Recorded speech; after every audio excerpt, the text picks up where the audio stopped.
जहन्नम में लोगों को आग में डाला जाएगा, जहन्नम में कुछ खाना नहीं मिलेगा सिवाय गरम लहू और पीप के। इन सब तमाम चीजों का जिक्र जब उस्मान गनी के सामने किया जाता, उस्मान नहीं रोते, लेकिन जब कब्र के अजाब के बारे में जिक्र किया जाता उस्मान हजारों कतार रोने लगते।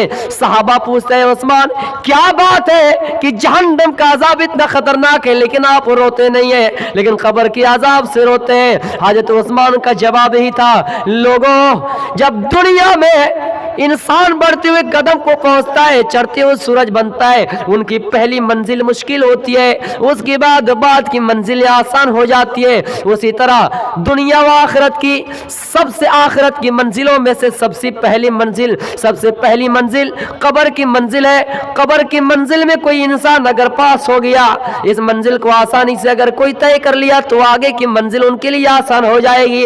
इसलिए मैं कब्र के अजाब से डरा करता हूँ, अल्लाह से दुआ करता हूँ, अल्लाह इन कब्र की अजाब से मुझे बचा दे। इन कब्र की अजाब से अगर मुझे निजात मिल जाए तो आखिरत की मंजिल मेरे लिए आसान हो जाएंगे। क्यों मेरे भाइयों, जिस उस्मान को कहा था कि मा जर्रा उस्मान मा अमिला बादल यौम कत्तु, आज की बात से उस्मान अगर कोई गुनाह कोई नेकी भी ना करे फिर भी उस्मान जन्नती है, कोई चीज उसको नुकसान नहीं पहुंचा सकता।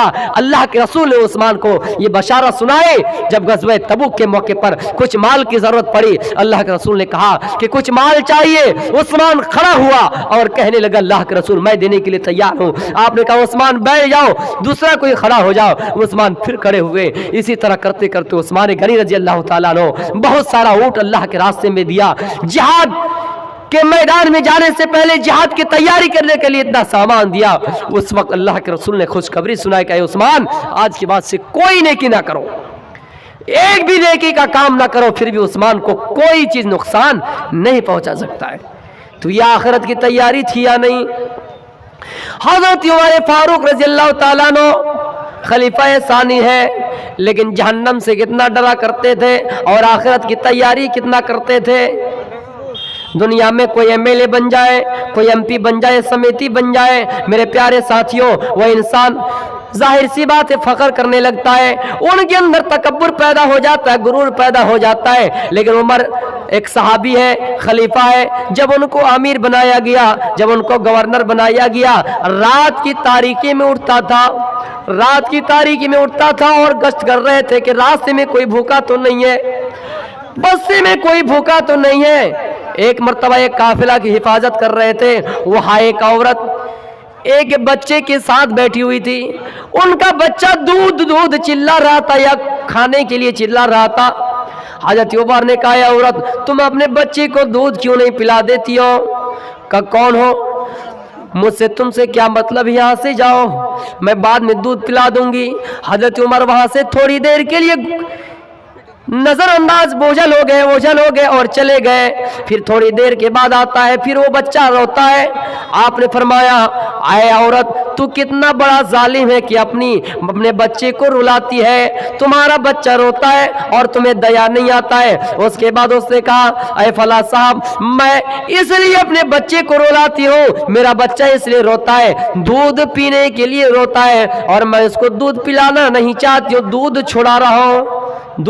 क्या मतलब है? मैं इसलिए दूध छुड़ा रहा हूँ, हमारे यहाँ जो सरकार है, हमारे यहाँ जो गवर्नमेंट है, हमारे यहाँ जो इलाके में एमएलए है, उनका कहना ये है, वो जानती नहीं थी कि यही वो उमर है, यही वो खलीफा है, वो जानती नहीं थी। वो सोचती है हमारे यहाँ जो खलीफा है, जो यहाँ अमीर है, जो यहाँ की सरकार है, उनका कहना यह है जब तक बच्चा गिज़ा ना खाने लगे, जब तक बच्चा रोटी खाने ना लगे, उनको बैतुल माल से वजीफा नहीं मिलेगा। इसलिए मैं अपने बच्चे को दूध छुड़ा रही हूँ और ये बच्चा दूध ना पीने के कारण रो रहा है। तो मेरे प्यारे साथियों, उमर ने उसी वक्त बैतुल माल में जाने के बाद ऐलान कर दिया ऐ लोगों, आज के बाद से जो भी बच्चा पैदा होगा, पैदा होने की तारीख से लेकर उनका बैतुल माल का वजीफा मिलना शुरू हो जाएगा। यही थे वो साहबा, यही थे वो अमीर कि एक बच्चे की रोने धोने पर, एक बच्चे की तकलीफ पर तमाम बच्चों की मुश्किलात को, तमाम माओ की मुश्किलात को हल कर दिया, आसान कर दिया। तो मेरे प्यारे साथियों, मेरा वक्त खत्म हो गया। इंशाअल्लाह پھر حیات باقی تو ملاقات باقی. میں اپنی تقریر کو یہی سے ختم کرتا ہوں. آخر میں اللہ تعالیٰ سے دعا ہے باری الہ اس جلسے کو قبول عطا فرما اور ہمارے بولنے کے اندر کچھ اگر غلطیاں ہوئی کچھ خامیاں ہو تو آپ مجھے معاف کریں نظر انداز کریں. وما توفیق الا باللہ وآخر دعوانا الحمدللہ رب العالمین. السلام علیکم ورحمۃ اللہ وبرکاتہ.